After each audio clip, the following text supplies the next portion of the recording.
Good afternoon, everyone. Welcome to the second edition of the Public Health Research Club. Thank you for joining us today. This series is organized by the Santé Publique Health Institute and IReSP with the aim of showcasing innovative research, fostering scientific exchange and building stronger connection across discipline and institution in public health. Today, we are delighted to focus on the question, how can an exposome approach help investigate the role of social inequalities in health? And I will let our director, Robert Barucchi, introduce our speaker, Professor Paolo Vineis. Yes, thank you, Laureline. And okay, yeah, I'm really happy to introduce Paolo Vineis, who he's an epidemiologist at Imperial College in London, but also shares some time also in Torino, in Italy, and what's between UK and Italy, France. And so Paolo comes very often to France, and he accepts really our invitations. He was at the Exposome meeting in Bordeaux a week ago, and we are always really delighted to have him. Paolo has been one of the, I think, initiator of the Exposome in epidemiology, with very initial work on the different aspects. And I think he has really been really at the forefront of bringing the social aspects into the Exposome. So, and this is really extremely important for us. He actually collaborates with a number of research units that we have at the Institute of Public Health at Inserm, and many people interact with him. It's really critical to have these social aspects being brought into the Exposome thinking, and I think he will, talk about social inequalities today and Exposome, and we are really happy to have him here. Paolo, you have the floor now. Yeah, thank you. Thank you very much for inviting me. Unfortunately, I have to ask Laureline to change the slides. I was unable to share my screen. So I think that everybody knows what the exposome is. So I will avoid a general introduction about the concept of exposome, but I will focus on social inequalities and how the exposome can contribute to investigate social inequalities. So a few words about the concept of social exposome, what we know on social inequalities in health and their determinants, including access to health care. And I will say something about this slogan, too little for many, too much for few, that is underuse and overuse of medicine. Then the central idea of the use of exposomic tools for social inequalities is the idea of embodiment, introduced by Nancy Krieger. I will focus on biomarkers and omics, and a few examples from, particularly from the LifePath consortium, in which the Toulouse group, Michel Kelly-Irvine and Cyril Delpierre, and many others participated. The next slide. So, yes, just a very short data on the background. We have been knowing that there are social inequalities in health since a long time ago, from the Egyptians, from the Romans, and so on. This is more recent evidence from the EPIC longitudinal study. In blue, you see men, and in red, you see women. And the different curves represent different social groups based on education. And you see that cumulative mortality is strongly associated with socioeconomic status. There is a gradient. The highest cumulative mortality is for people in the lowest socioeconomic group based on education, particularly for men as opposed to women. The next one. So we have to distinguish between incidence and mortality for non-communicable diseases. This is important for the interpretation of the data. In other words, are the differences between social groups due to risk factors, that is incidence of diseases, or they're due to access to care, late diagnosis, and lower survival. Because there is a big discrepancy for cancer, for example, in time trends for incidence versus mortality. You see that incidence has been increasing. This is data from the Norwegian Cancer Registry. I'm currently in Oslo. Whereas mortality has been either stable or decreasing, which means that survival has increased. And there are several interpretations of these data, but in any case, they are relevant to the interpretation of social discrepancies. The next. So the previous slide was about men, and this is about women, and you see that the situation is very similar. The next. Okay, sometimes incidence and mortality show an incredible discrepancy. This is a very famous example. Salvatore Vaccarella from the International Agency for Research on Cancer has published extensively on thyroid cancer. He published a paper in the New England Journal of Medicine a few years ago, following the, say, experiment in South Korea, where they did mass screening for thyroid cancer with echography, and they brought to light a large number of thyroid cancers with no clinical implications. I mean, they would have gone undetected without screening. And you see how there was a peak in the incidence of thyroid cancer. This is a word, and in Korea, South Korea, it is even worse. Whereas mortality has been stable and extremely low. So the estimation is that at least 70% of thyroid cancers in the world are overdiagnosed, which means that there is a lot of side effects for the patients with no real advantage in terms of clinical outcome and mortality. I'm saying that because this is also relevant to the interpretation of discrepancies by social class. The next one.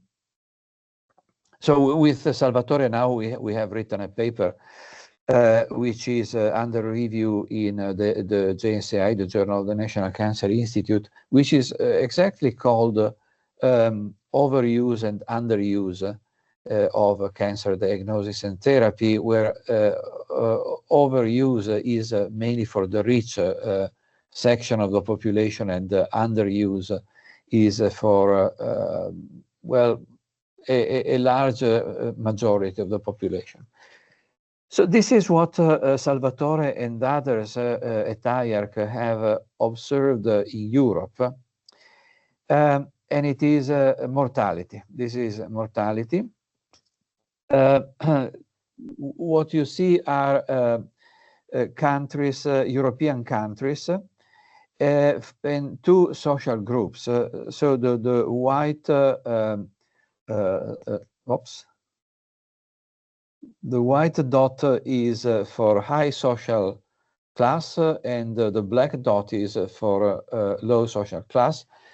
And you can just look at the first lines, the first graphs, which is overall mortality for men and women.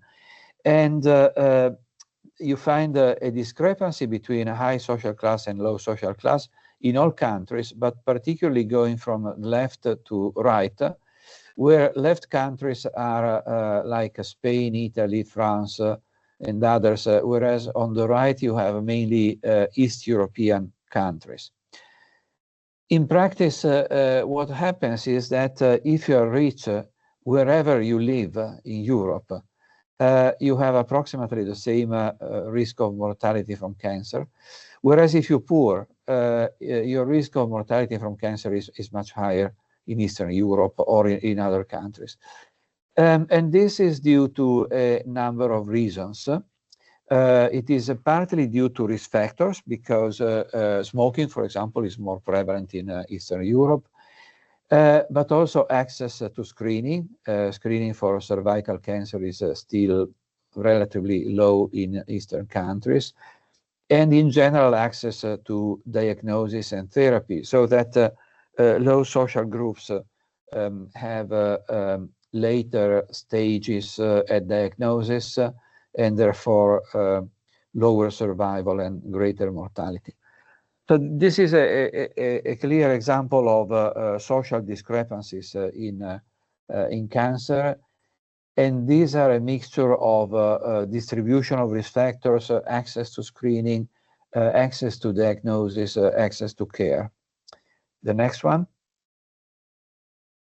Well, this is another example. Well, the United States is one of the worst countries in terms of social inequalities, as you know. And for example, cancer survival is very different for people without or with private insurance. You see that there is a big discrepancy in survival time depending on having or not a private insurance. So access to care is one of the determinants of survival and mortality. The next one. So what are the causes of differences in incidence? Leaving apart access to care and quality of therapy and so on. Well, in the 19th century, there was an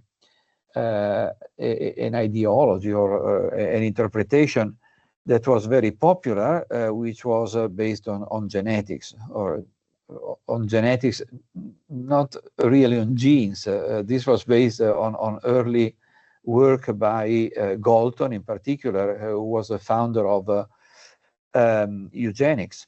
And Galton produced this bell curve based on the genetic worth, that is the genetic makeup of people, where you have on the right the professionals, the employers, the high-level social groups. On the left, you have the criminals or the poor people, and in the middle, you have ourselves, probably the middle class. Success in life, wealth, and also health were attributed by Galton to what he called genetic worth. This interpretation has not been supported by further research, and all the GWASs have found little evidence that genes are really strongly important to explain social differences in health, though there are some genes that are involved in school attainment, attainment of goals in school and education. The next. Well, talking briefly about genetics, there was a period, this is the 30s, in which in all countries, not only the Nazi Germany, but this comes from England, there was the idea that genetics was strongly influential, even in choosing your wife or the woman you wanted to go out for dinner or to parties. So on the left, you have the type of woman who would be desirable for social events, and on the right, the woman you would like as a wife to have children and so on. And genetics were influential in the choice. In fact, this comes from a book which was called You and Heredity. Now we find this ridiculous and offensive, but it was popular in that time. It is completely overcome by recent science, because recent science has shown that genes are not that important, except for rare conditions or in interaction with exposures. The next. So now we have a completely different interpretation, and in the network that we had together with the people I mentioned before, Michel Kelly, Irvin, Cyril Delpierre, even Michael Marmot and others, which was called LifePath, we adopted a different perspective, which is, I would say, already an exposome perspective, because we consider the history of people, that is the life trajectory. We adopted a life course perspective, which is one of the pillars of the exposome approach. And we considered multiple exposures, including social exposures. So we used, for example, among other things, the approach from the French sociologist Pierre Bourdieu, who said that the social world is accumulated history.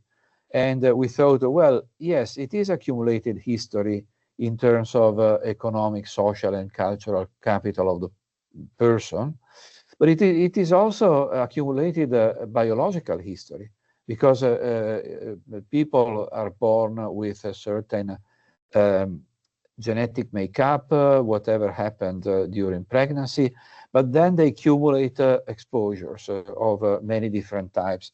And we try to merge biology in the sense of zoe in Greek and biography in the sense of bios, adopting the expression by Nancy Krieger, embodiment, how the external world is embodied or gets into the skin.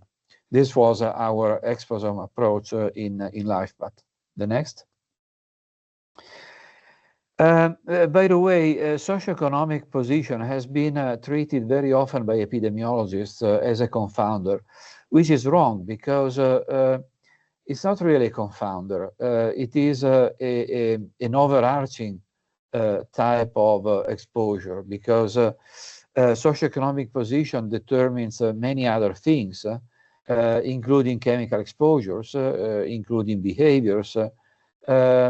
Almost everything is associated with a socioeconomic position, which is not necessarily a confounder, as I said. It should be treated as an overarching variable, for example, in mediation analysis or something like that.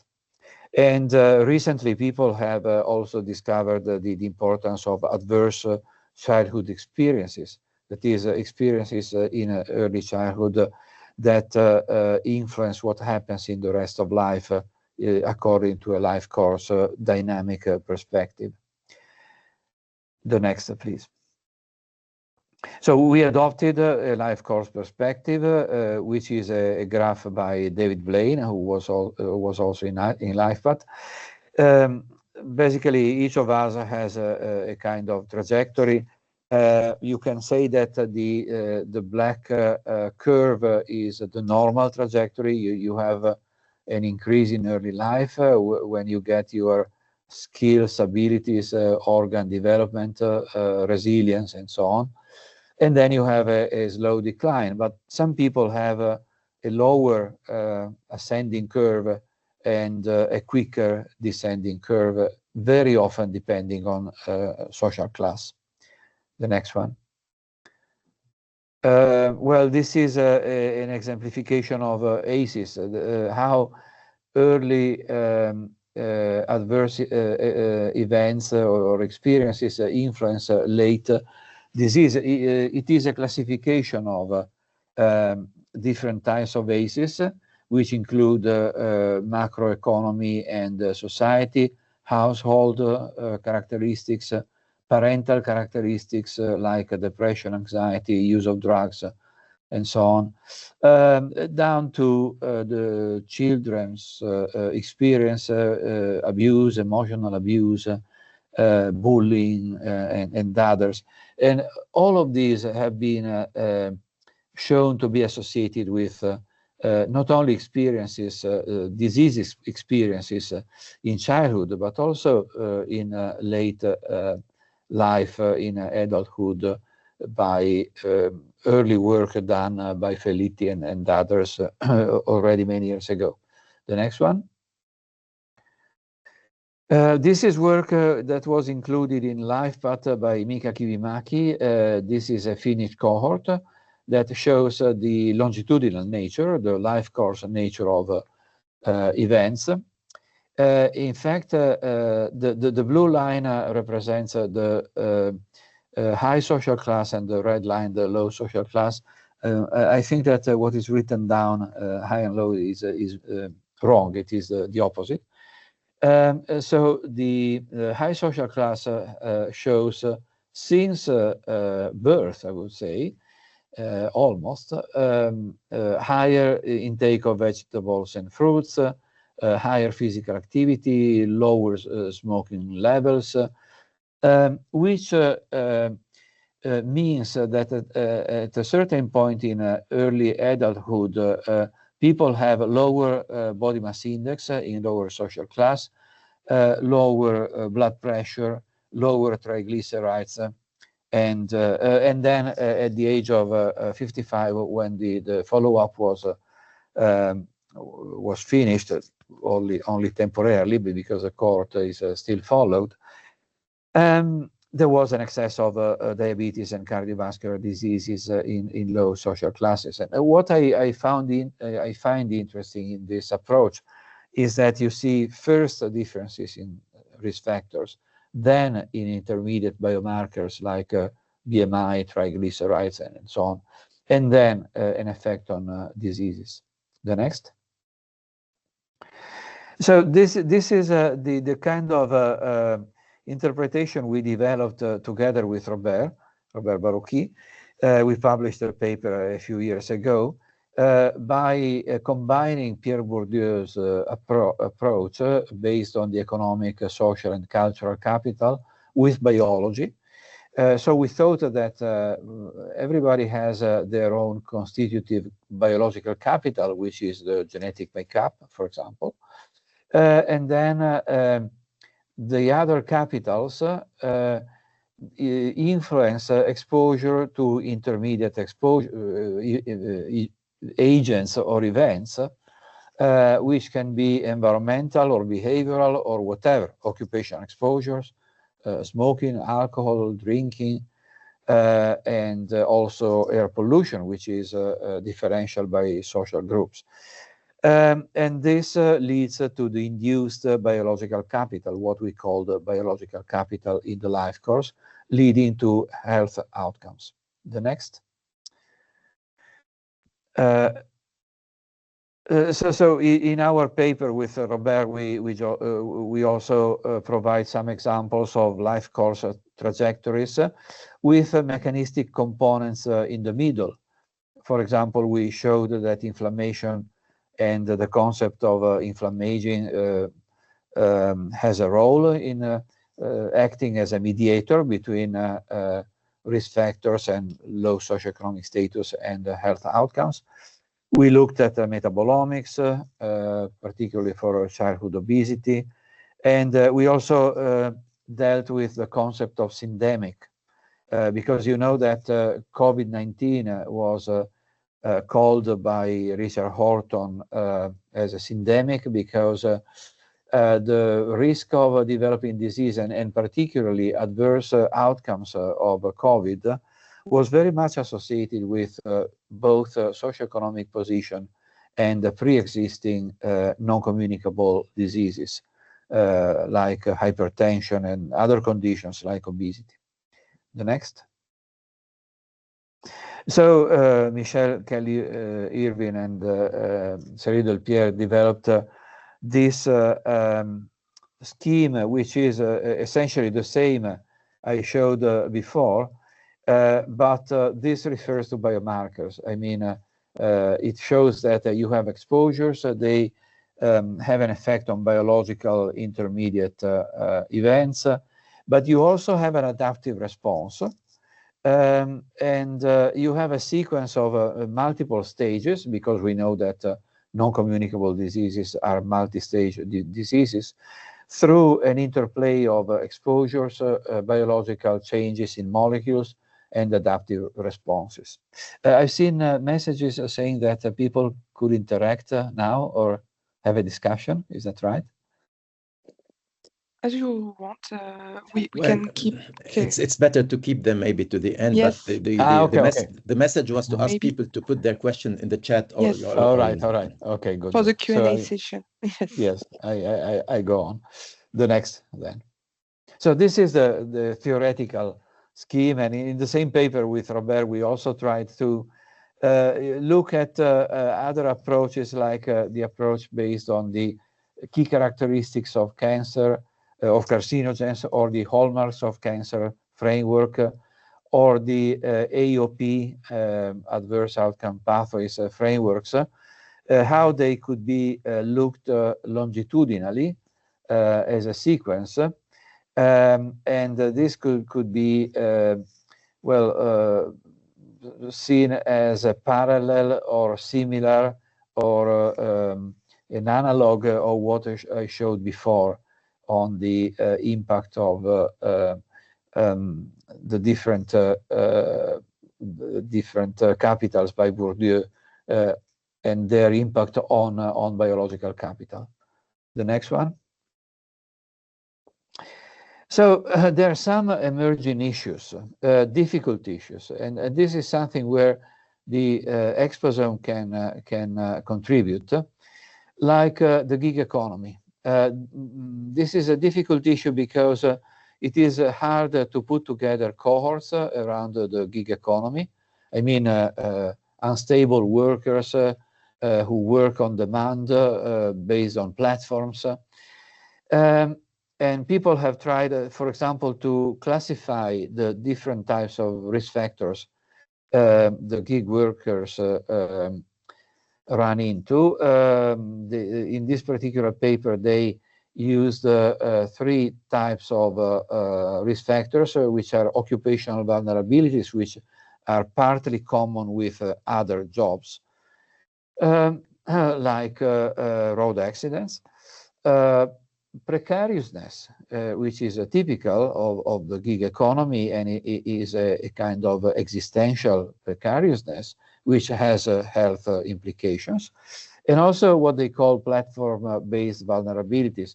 Imagine, say, a young mother with a child or children who is enrolled through a platform and has to go to work after a few hours. Since she has been called, which means that she has troubles in dealing with the family. There's many characteristics of the gig economy that are difficult to tackle with the usual tools of epidemiology. First of all, because it is very difficult to set up cohorts. The next. This is a recent review about the health of platform-mediated gig work. It essentially shows the great heterogeneity of the studies which deal with transportation safety, work-related injuries, other physical health outcomes, COVID vulnerability, and mental health, mental well-being, and safety. So what they say is that causal evidence is essentially lacking, and it is very difficult to study this population. And this is why we decided, as an aftermath of LifePath, to try to see whether we could use surrogate markers to address the gig economy in some way. The next. And in fact, what we used was the concept of age acceleration, which is one of the tools of the Exposome. You may know that many years ago, Steve Horvath from California observed that the degree of methylation or demethylation of a number of CpG sites in the genes were associated with chronological age, with a correlation coefficient that was very high, 0.92.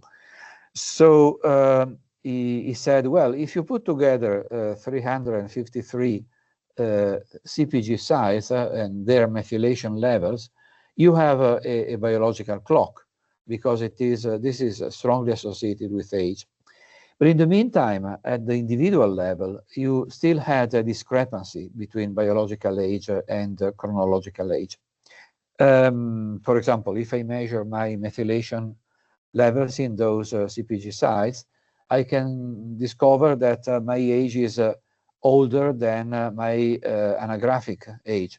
Well, anographic age, if you like, is a little arbitrary. What really counts is the biological age, which can be measured with such clocks. The next. So there has been a proliferation of clocks since then. This is a review of a few years ago. People developed transcriptomic clocks, metabolomic clocks, proteomic clocks, in addition to a proliferation also of epigenetic clocks. And in general, the concept is that each of the clocks measures how old you are biologically, how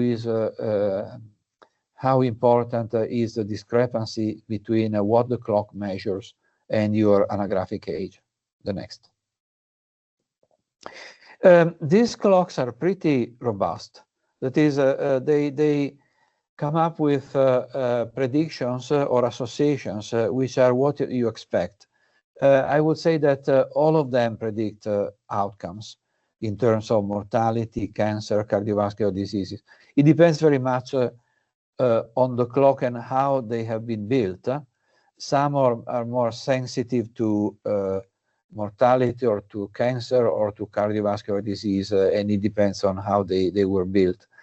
And they are also robust in terms of indicators like this one, which is an indicator of cognitive function.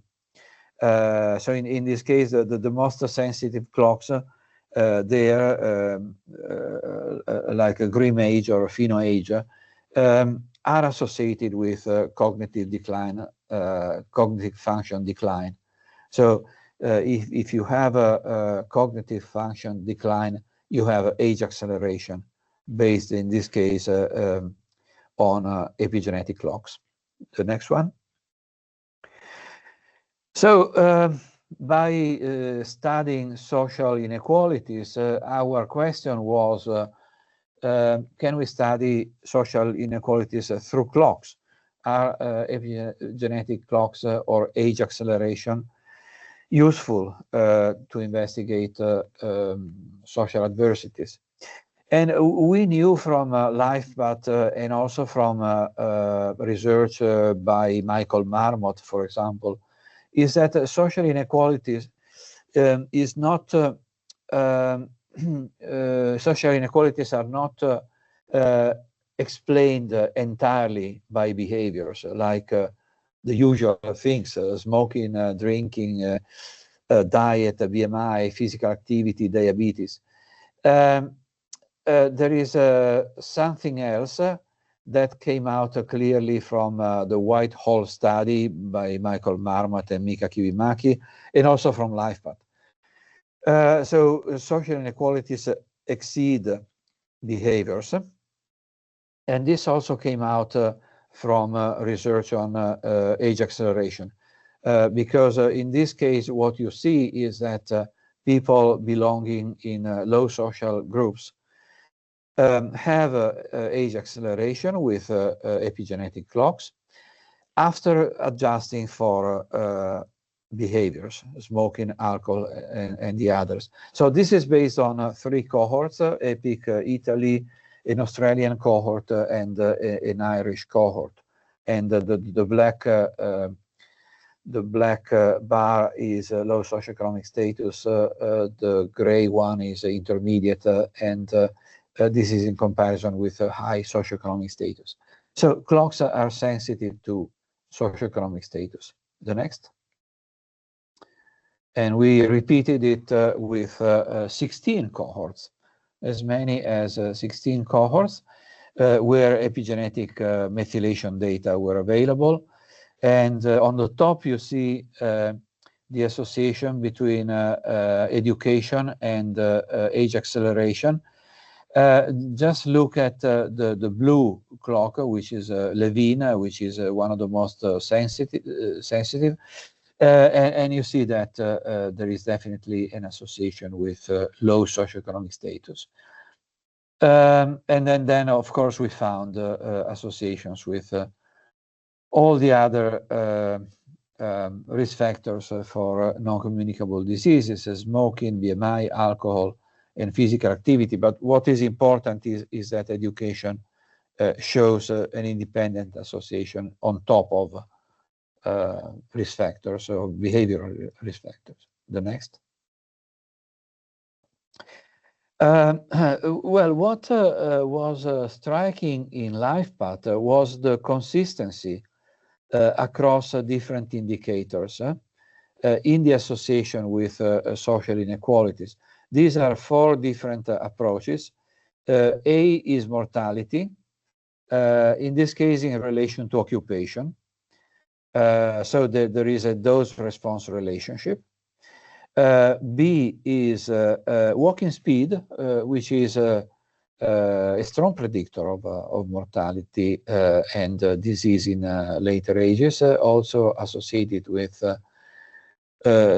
social position. C is height in children. Children in low social groups are smaller. This has been observed since a long time ago. Even Friedrich Engels noticed that the children and also adults in low social groups and among workers were shorter than the others. And in D, you see C-reactive protein. In general, we find that inflammation is chronic inflammation more pronounced in low socioeconomic status. The next. This is more subtle and a little more difficult to interpret.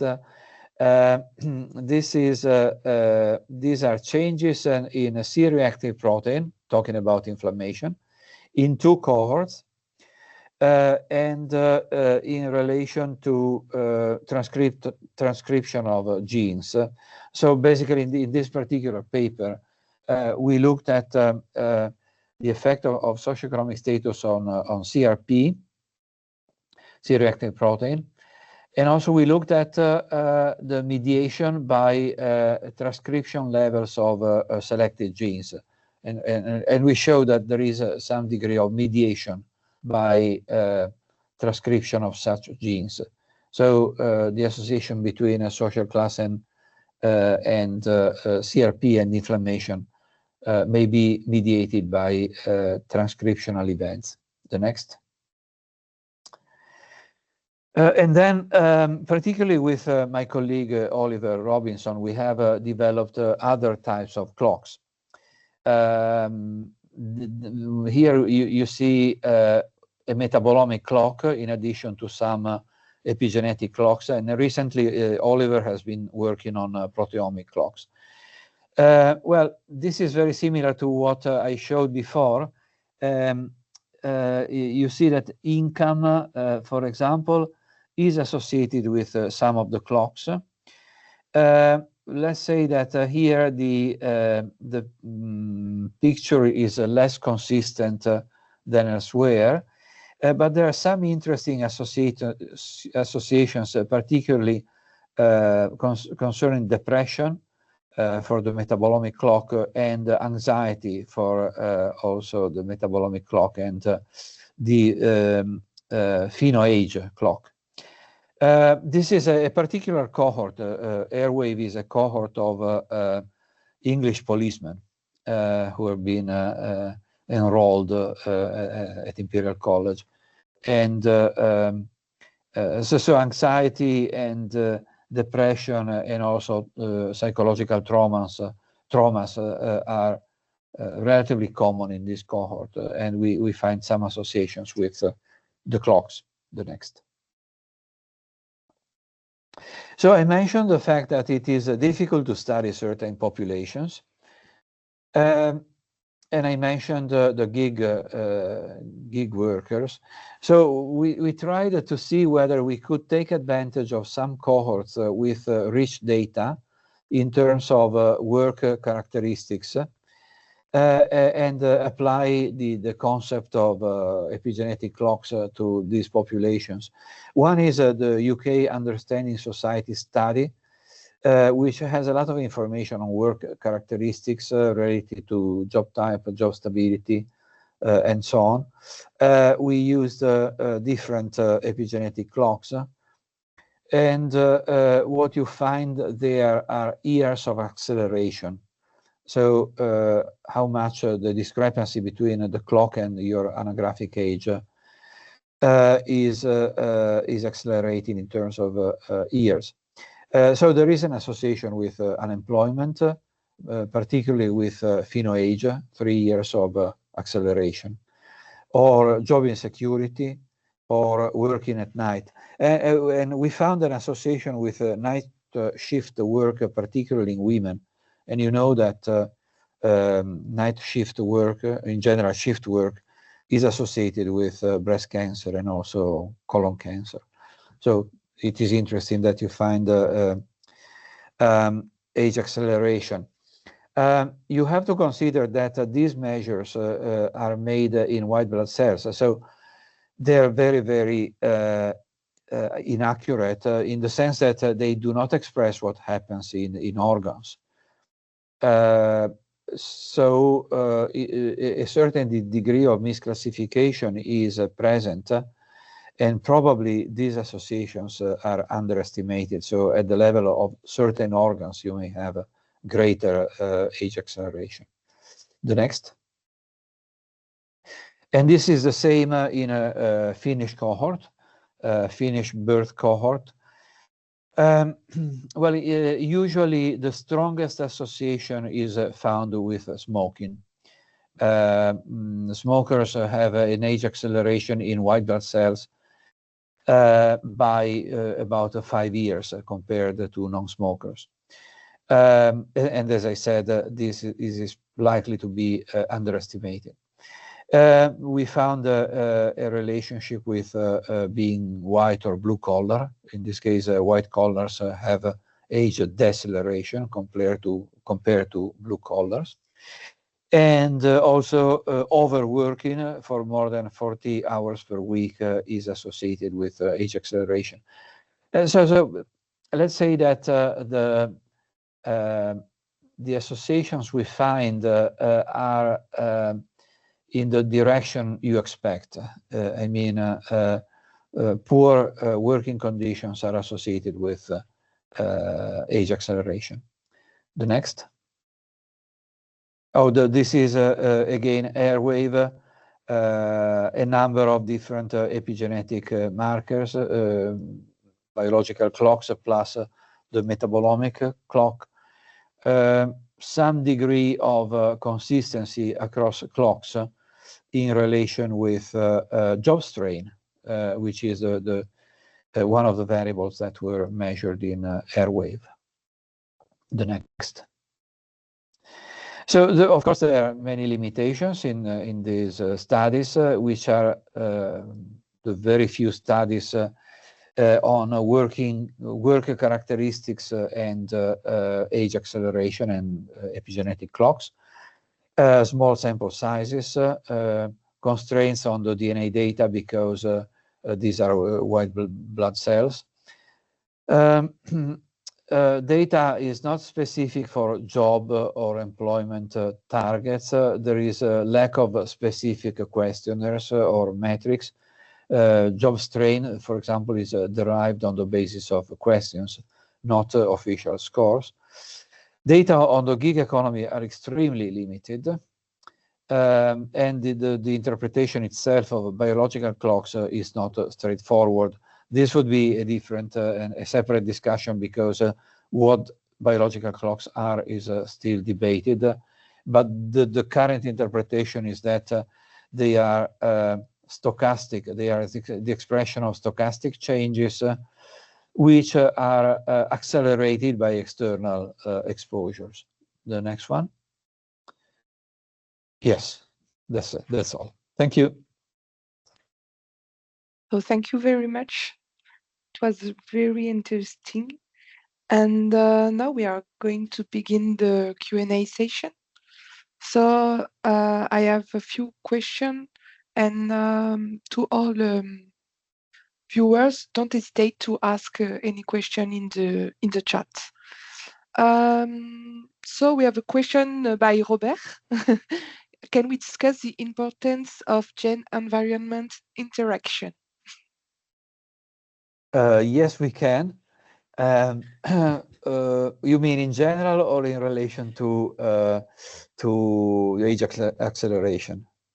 Well, in general, but if you like to focus it, this is fine. But I mean, we all agree that genes do not explain, a lot of things. But how important are gene-environment interaction as compared to only environment, for example, or Yes, only exposures? That's important exactly. because many people rely on. I mean, they think that genes are really important, but maybe in this relationship, I mean, that's how they can be mostly important.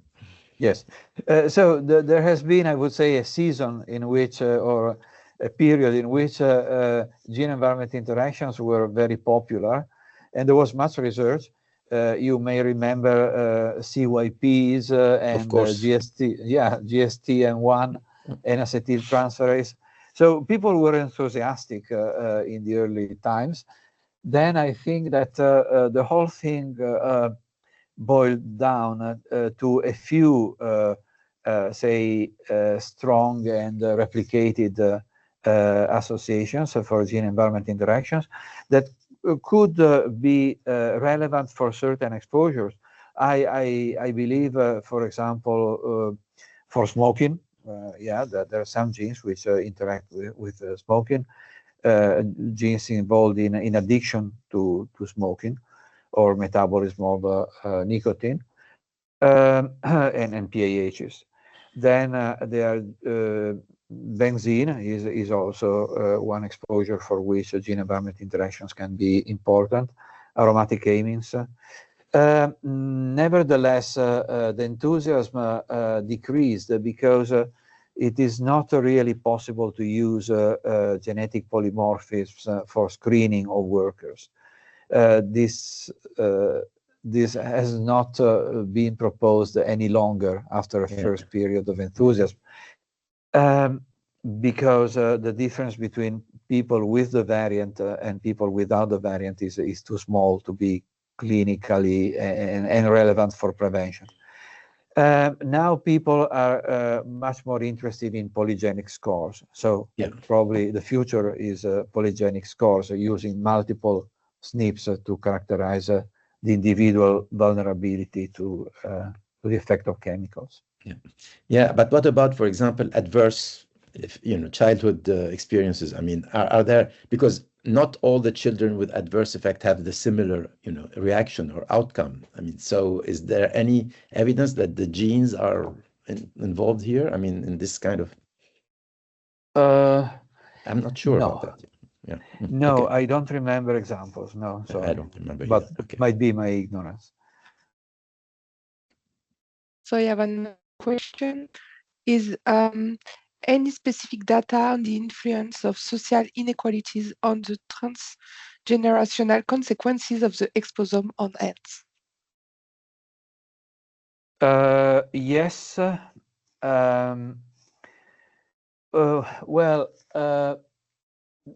This is starting, I would say, because we have very few intergenerational cohorts. One example is E4N, E3N, and E4N in France, led by Inserm, Gianluca Severi, where they have multiple generations of people. So this is probably the next frontier, because in animals, it's pretty evident that you have transgenerational or intergenerational transfer of epigenetic changes. There are very, very clear experiments in mice done by the group in Southampton, Mark Hanson and others. And this is compelling evidence. In humans, we do not have this evidence in terms of mechanism. I mean of epigenetic changes, except with some exception. So the example which is usually made is the Dutch famine. The famine during pregnancy, women who were exposed to famine during the Nazi occupation of the Netherlands, and their offspring had a higher risk of obesity and diabetes, and also cancer in the long run. And people have done research also on epigenetics, and they found in adults who developed colon cancer and had been exposed to famine in utero, differential methylation of certain genes. So the examples are very few, but people are definitely interested in studying this. Thank you. I have another question. In your paper, do you also address the potential impact of health outcomes on an individual social capital and possibly even on their exposure? Recent literature suggests that health shocks, such as cancer or diabetes, may significantly alter risk behavior, thereby influencing investment decision and occupational choices. Yes, this is a very important question, because definitely, I don't think we addressed that in our paper, but definitely there is also the reverse effect, that is the biomedical capital of each individual impacts on their trajectory of life in terms of income, occupational choices, life choices. I would say with a big difference between societies. And today I'm in Oslo, and the Norwegian society, from that point of view, is exceptional, because social network is very strong here, as opposed to what you see in the United States. So any health event in the United States for a person belonging to a low social group is dramatic, whereas it is not in Norway or many European societies. So this is a very strong message for the future. I mean, keeping the welfare state. Thank you. I have a question.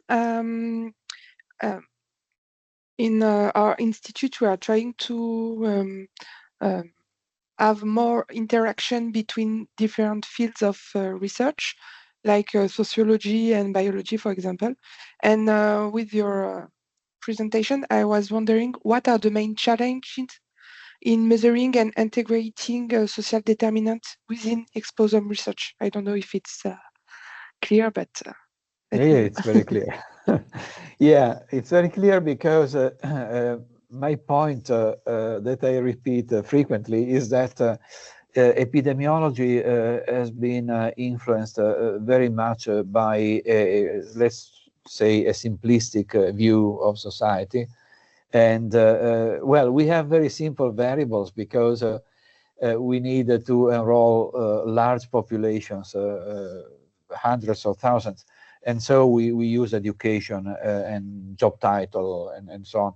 But social inequalities are much more than that.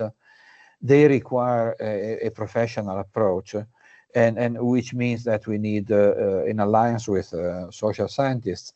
And we should give up with a simplistic view of society, because society has a structure, and it is much more than education. And also social differences are much more and something quite different from confounding.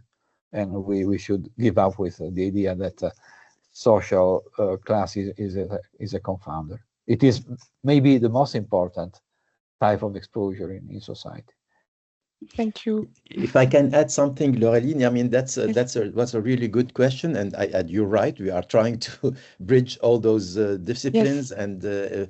And so if there are people listening that are from social sciences, please give us some suggestion for future webinars, I mean, based really on social sciences with relevance to public health. So yes. do not hesitate to send proposals for seminars and for speakers that could do that. Okay, that's yes. it. I took that occasion to remind you of this. Thank you. We have 5 minutes left.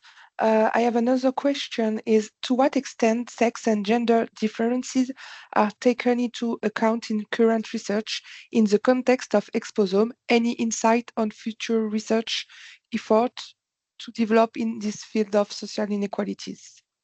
Yes. Well, they are taken into account because we know that gender differences are essential from many points of view.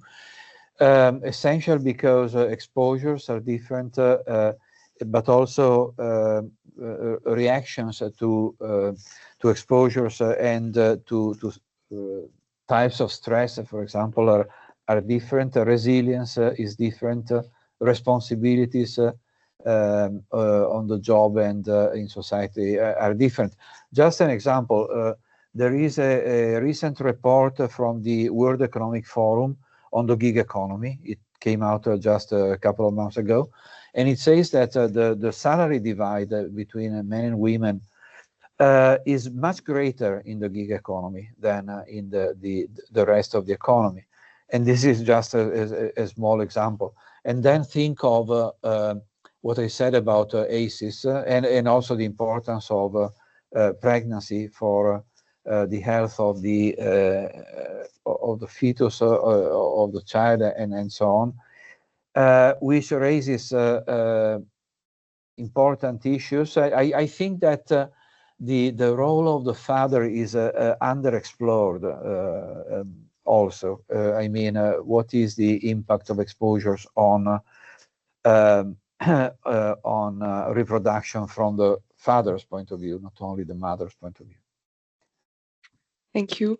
We have a last question and just a comment from the chat. The Gendi project aims to develop an intersectional analysis of SHI with sociologists, epidemiologists. I think it's okay, related to what we said before. And the last question for today is, do we have some evidence from the low and middle income countries? I don't know if...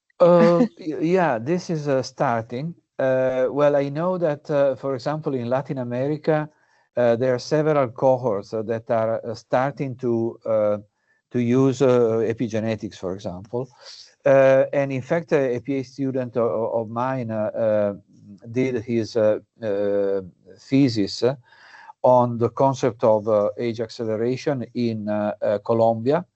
And he found a very interesting result, which is the people who had to escape from the civil war in Colombia many years ago, people who were children at the time of the civil war and now are adults, had age acceleration, which indicates that there is a long-term impact of such events.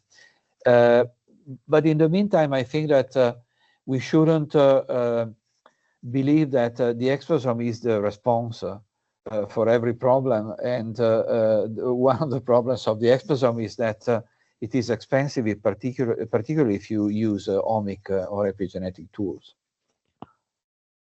Thank you. So we are going to end here this second webinar. Thank you very much, Professor Vineis, for being with us today. The next Public Health Research Club will be on November 6th with Vittoria Colizza, and we will be happy to see you there. Thank you again, Paolo Vineis, and have a nice day, everyone. Thank you. Bye. Good afternoon.